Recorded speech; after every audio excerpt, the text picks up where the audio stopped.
बड़ी खबर मिल रही है। प्रदेश का सबसे बड़ा वाइल्ड लाइफ टूरिज्म हब बना गुलाबी नगर। वर्ष 2024 में पर्यटकों की आवक के सभी पिछले रिकॉर्ड टूट गए।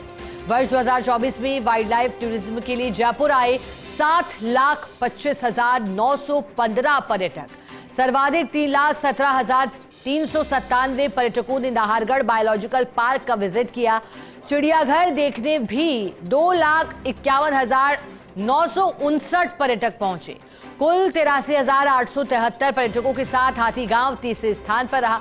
देश के सबसे लोकप्रिय लेपर्ड सफारी के लिए झालाना पहुंचे 41,077 पर्यटक। आबागढ़ लेपर्ड सफारी के लिए आने वालों की संख्या 12,204 रही। नाहरगढ़ लॉयन सफारी के लिए 18,115 और टाइगर सफारी के लिए 1,290 पर्यटक पहुंचे। जयपुर देश का एकमात्र शहर है जहां 2 लेपर्ड सफारी जबकि एक लॉयन, टाइगर और हाथी safari, biological park, rescue centre और चिड़ियाघर भी गुलाबी नगरी की शान बन रहे हैं।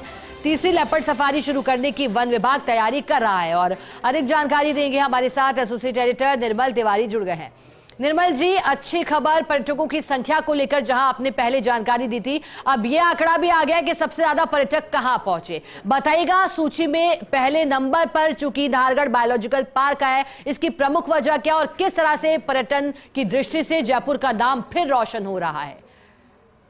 देखिए शिखा, निश्चित तौर पर जयपुर तो अब कहते हैं ना कि leopard capital of the world के एक अघोषित तमगे को हासिल कर चुका है। यहाँ देश का जो सबसे लोकप्रिय लेपर्ड रिजर्व झालाना यहाँ पर है। उत्तर भारत के सबसे अच्छे बायोलॉजिकल पार्क में से एक नाहरगढ़ बायोलॉजिकल पार्क हमारे पास है। एकमात्र ऐसा शहर है देश का जिसमें 2 लेपर्ड सफारी, एक लॉयन सफारी, एक टाइगर सफारी, एक हाथी सफारी कराई जाती हो। खास बात यह है कि जल, थल और नभ तीनों तरह का पर्यटन आपको देखना हो तो आप जयपुर चले आइए। लेकिन अगर वाइल्ड लाइफ टूरिज्म की बात करें तो निश्चित तौर पर देश का सबसे बड़ा वाइल्ड लाइफ टूरिज्म हब बन गया, क्योंकि अब तक हम रणथंभौर सबसे बड़ा वाइल्ड लाइफ टूरिज्म का सेंटर के तौर पर देखा जाता था, क्योंकि वहाँ टाइगर सफारी करने पहुंचते थे। लेकिन खास बात यह है कि अगर रणथंभौर की बात करें तो वहां पर्यटकों की संख्या करीब 6 लाख के आसपास रही है। लेकिन अगर हम जयपुर की बात करते हैं, जहां पर city life wild life tourism देखने को मिलता है, तो वहां ये संख्या 7 लाख से ज्यादा यानी 7,25,915 के स्तर पर है। 2024 के अंदर सारे रिकॉर्ड ध्वस्त हो गए। कारण यह है कि सीधा सा अगर हम देखें तो सर्वाधिक 3,17,195 पर्यटक नाहरगढ़ बायोलॉजिकल पार्क पहुंचे, जहां पर 28 प्रजाति के वन्यजीव हैं और एक बड़े ब्रीडिंग सेक्टर के तौर पर भी नाहरगढ़ बायोलॉजिकल पार्क को देखा जाता है। यहाँ वन्यजीव ब्रीडिंग तो करते हैं, साथ ही साथ उनका किस तरह से उनका आचरण व्यवहार रहता है, किस तरह की उनकी दिनचर्या रहती है, उनका इकोसिस्टम में क्या महत्व है, ये भी समझाया जाता है। और निश्चित तौर पर डीसीएफ विजयपाल पूरी टीम, चाहे एसीएफ प्राची चौधरी की बात करें, देवेंद्र सिंह राठौड़ की बात करें, रेंजर शुभम चपा की बात करें, शानदार काम कर रहे हैं वहां पर। दूसरा अगर हम बात करते हैं तो चिड़ियाघर, हालांकि चिड़ियाघर में बहुत कम वन्यजीव है, बहुत कम पक्षी है, उसके बावजूद चिड़ियाघर की लोकप्रियता बनी हुई है। रामनिवास बाग में जो है वहाँ 2,51,959 पर्यटक पहुंचे, यानी 2.5 लाख से ज्यादा पर्यटक पहुंचे। निश्चित तौर पर बड़ी बात है। अब अगर हम सीधे तौर पर बात करें हाथीगांव की, देखिए हमने थाईलैंड की तर्ज पर हाथीगांव बताया, कुंडा के अंदर वहाँ हाथी सवारी कराई जाती है। हाथी सफारी के लिए 83,873 पर्यटक पहुंचे, जो निश्चित तौर पर बड़ा रिकॉर्ड है। हाथियों का इकोसिस्टम में क्या महत्व है, कैसे उनके साथ उनके सफारी कराने के साथ साथ उनमें ये भी बताया जाता है कि हाथी की दिनचर्या किस तरह की रहती है, हाथी का व्यवहार किस तरह का रहता है।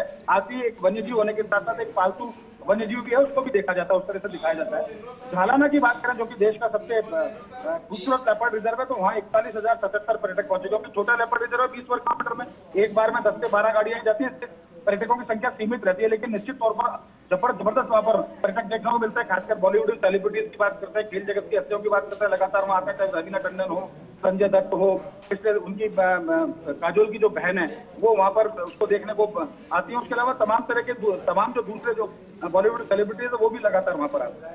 और देखिए आमागढ़ लेपर्ड रिजर्व है, उसमें 12,204 पहुंचे, क्योंकि नया लेपर्ड रिजर्व है। नाहरगढ़ लॉयन सफारी की बात करें तो 18,000 से ज्यादा, टाइगर सफारी 2 ही महीने हो गए, लेकिन 1290 पर्यटक पहुंचे। कुल मिलाकर कह सकते हैं कि जयपुर एक बड़े वाइल्ड लाइफ टूरिज्म हब के तौर पर बन गया है। यहाँ पर जो रणथंभौर नहीं जाते उनके लिए जा नहीं सकते, बहुत महंगा भी होता है, और क्योंकि ऑनलाइन टिकट जल्दी से बुक नहीं हो पाते तो जयपुर चले आइए, हमारे पास टाइगर सफारी, हम टाइगर दिखाएंगे आपको।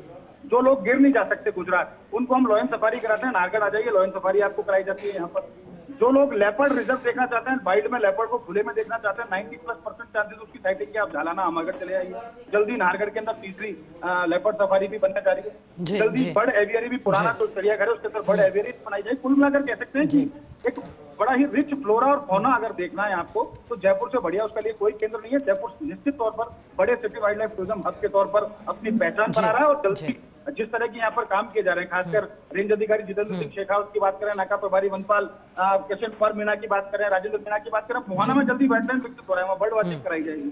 तो निश्चित तौर पर कह सकते हैं कि हर तरह का टूरिज्म आपको देखना है वाइल्ड लाइफ। निर्मल जी आप बने रहिएगा, निर्मल जी बने रहिए क्योंकि अगली खबर पर भी जानकारी ले